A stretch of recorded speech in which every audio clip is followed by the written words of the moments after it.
Hello, everyone, and welcome to Thought for Thursday. Yes, it is the end of the week, and you have made it.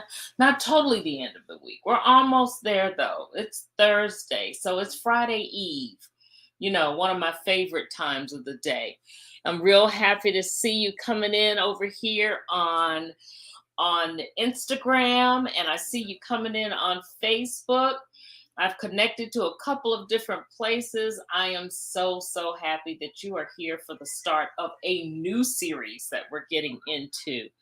We just came off of rocking your genius, unlocking your genius. You can rock it or unlock it, okay? Unlocking your genius. So now we are getting ready to go into something that I know so many of us will definitely appreciate.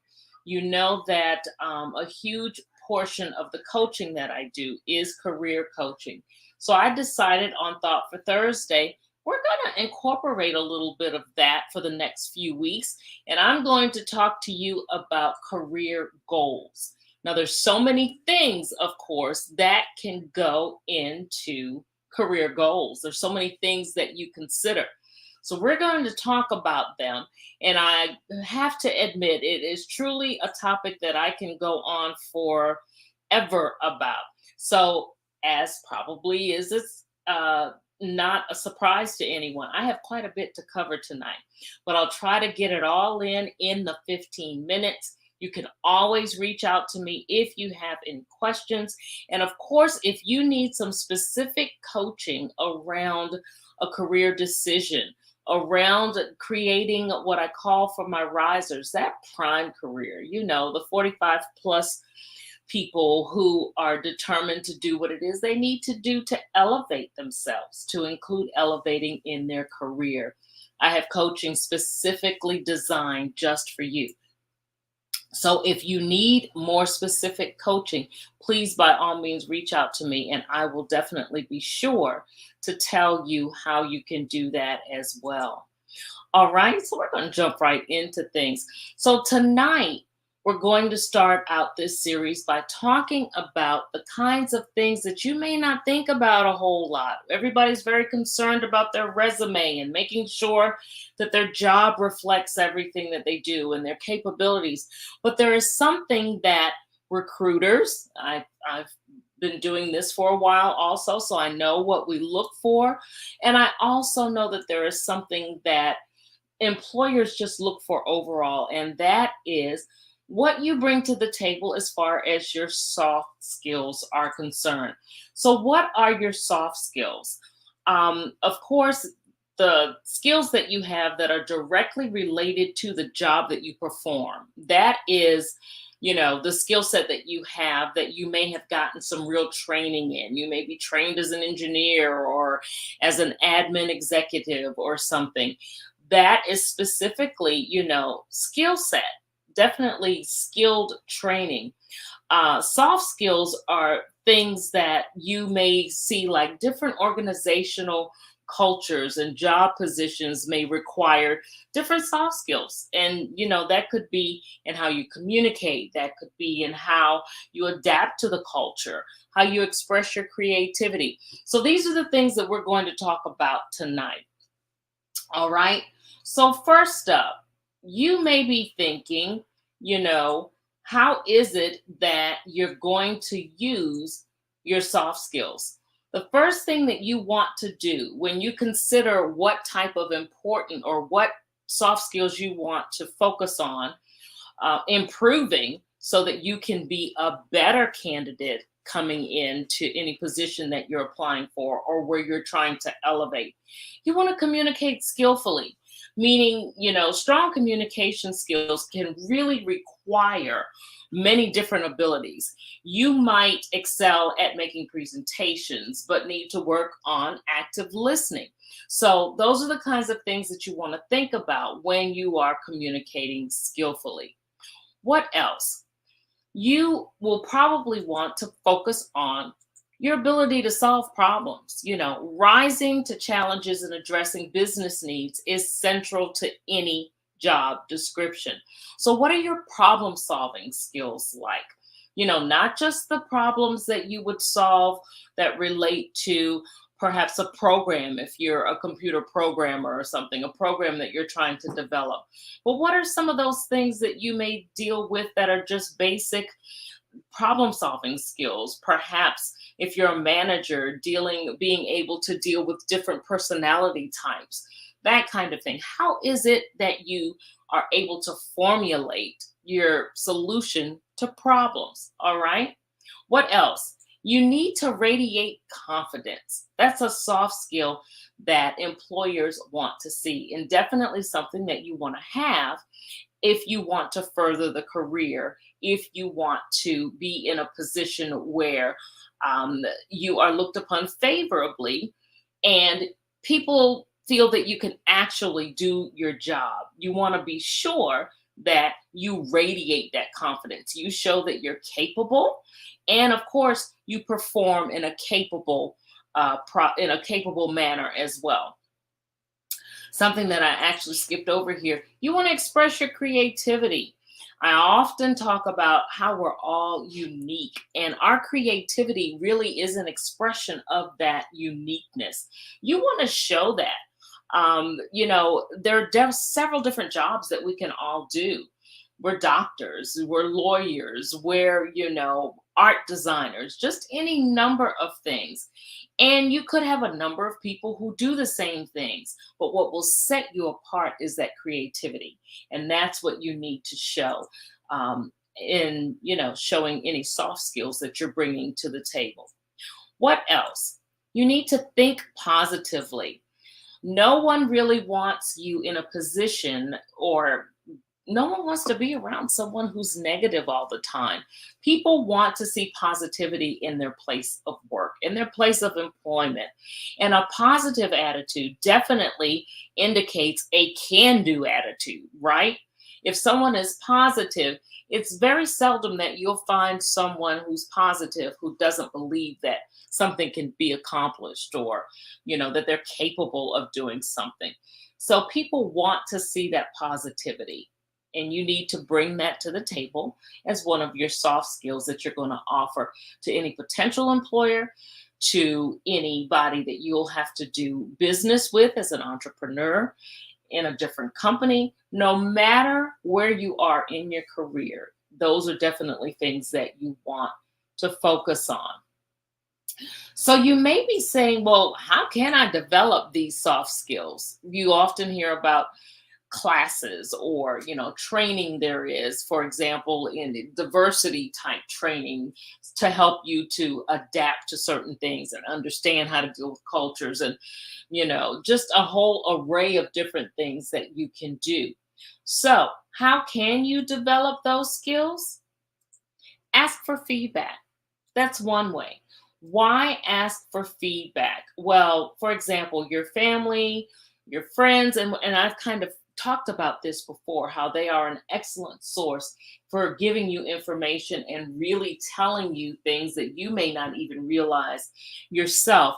However, they're really a good start if you want to seek some feedback on things that you may need to develop in the soft skills arena. See what they have to say about your strengths, and where they stress you might need a little work, where there could be some weaknesses. All right, things that you want to focus on, a place that you can go for some advice or some real knowledge about where you might need some more development. What else? Hold on just a second as I roll down my list here. Study a role model. We've referred to this already when we were talking about unlocking your genius. A role model is also someone who can really kind of show you the soft skills that you may be lacking, or really kind of bring your awareness to soft skills that are really winners, things that are going to help you to win in the things that you want to do, in the places that you want to go. What else? Use your job. You know, If you're employed, seek out opportunities to practice your soft skills. Starting, a green office program, for example, could showcase your leadership potential. Starting any type of program could showcase your leadership potential. So use your job as a place of opportunity to actually show those soft skills that companies want to see, that executives, managers, people who are hiring want to see. All right. Take a course. I already talked about that. There are just any number of soft skills classes that are out there.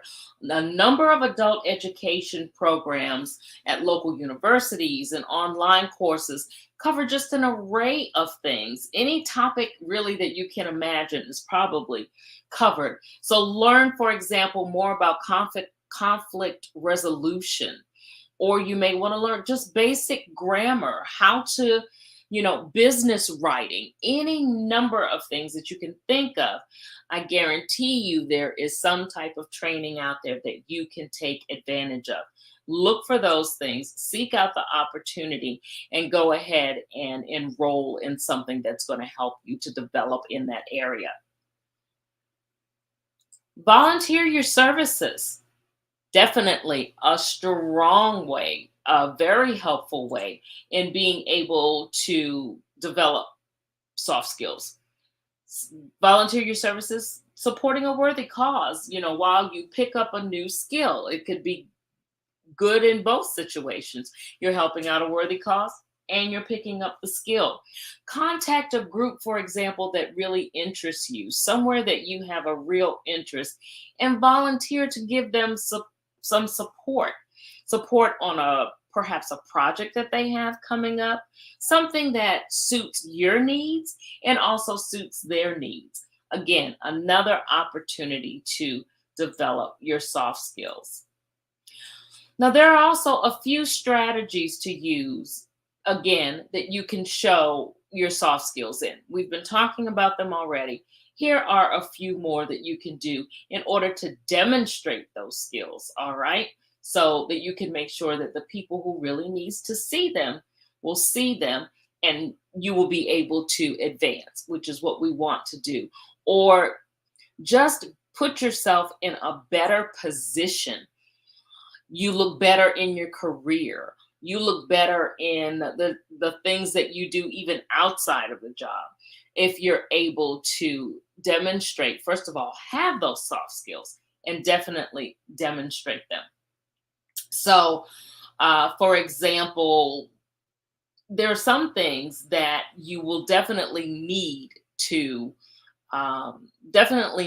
show proof of. For example, if you're an attorney, you're going to have to need to show proof that you have passed the law exam and you've been to law school. Same thing for doctors. Same thing if, for example, you're a photographer.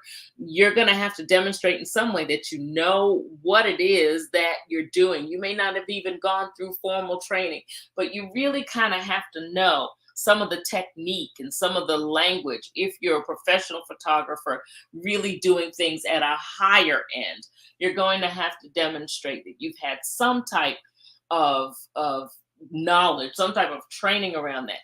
Well, it's kind of hard. It's not always easy to demonstrate that you know a soft skill. So that's why I'm going over the different things that you can do.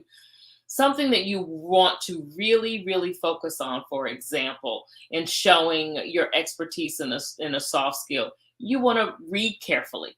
Seems really simple, but it's very important.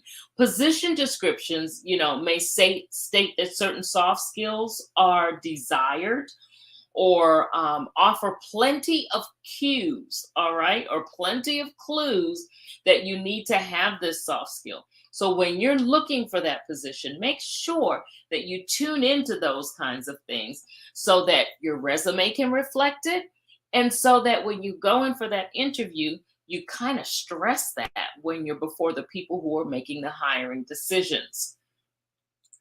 Something else, provide examples.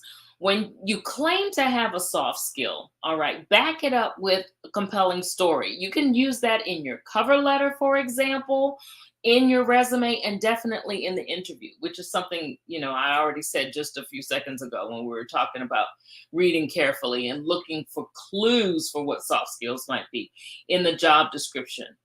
Show up on time. That is a critically important thing that you need to do when you're making that first impression. And even once you get on the job, show up on time. People pay attention to that. Timeliness just points to a number of things, to include, of course, if they're going to be able to depend on you when they need you there, if you're going to be able to come through, just a whole number of things that you need to really focus on as a good employee. And of course, managers and companies just overall want to know that they can depend on an employee to be there when they say they're going to be there. What else? I think that may be it. I talked about show up on time. What about following through? Delivering on your promises. That's another good thing. Delivering on them is another sign, actually, of strong worth ethic.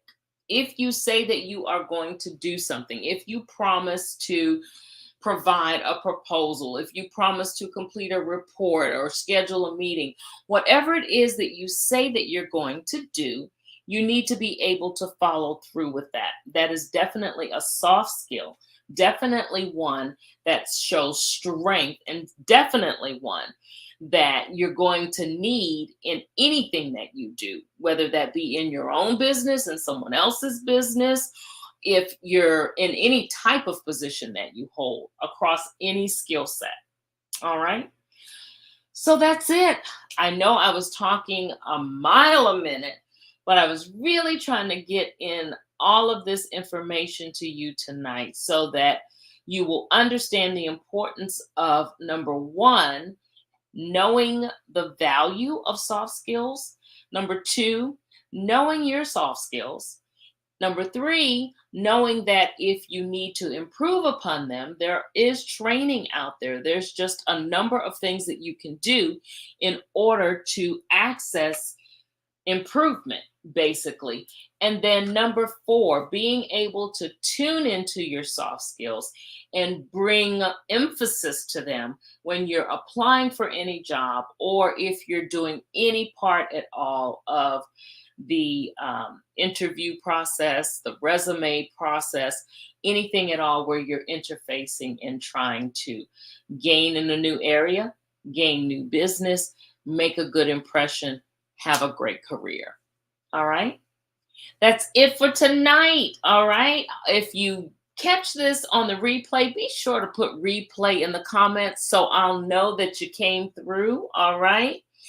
Next week, we'll be back talking about some more things that are going to help you establish yourself, help you to go after and attain a career that you can be proud of, one that you truly desire, one that you're going to enjoy. So we'll talk about the things that you should keep in mind as you're establishing goals for that career that you're trying to get. Perhaps it's the career that you're trying to sustain. It might be the career that you're starting out afresh in. All right. That's it.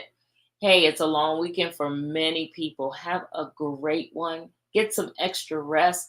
Remember, go out, be yourself. There's only one you with that thumbprint, with that imprint. Make a change. Go out and change the world. We desperately need some new things to happen. We need some greatness to occur, and greatness that is waiting on you, and greatness that only you can deliver. All right? Have a good one. Good night.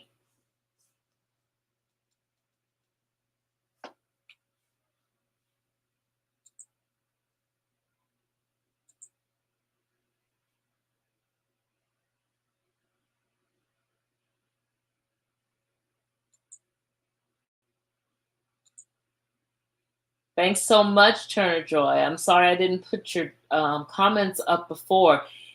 Excellent. Discover the leader in you, Steps to Success. A great resource. Thanks so much for suggesting it.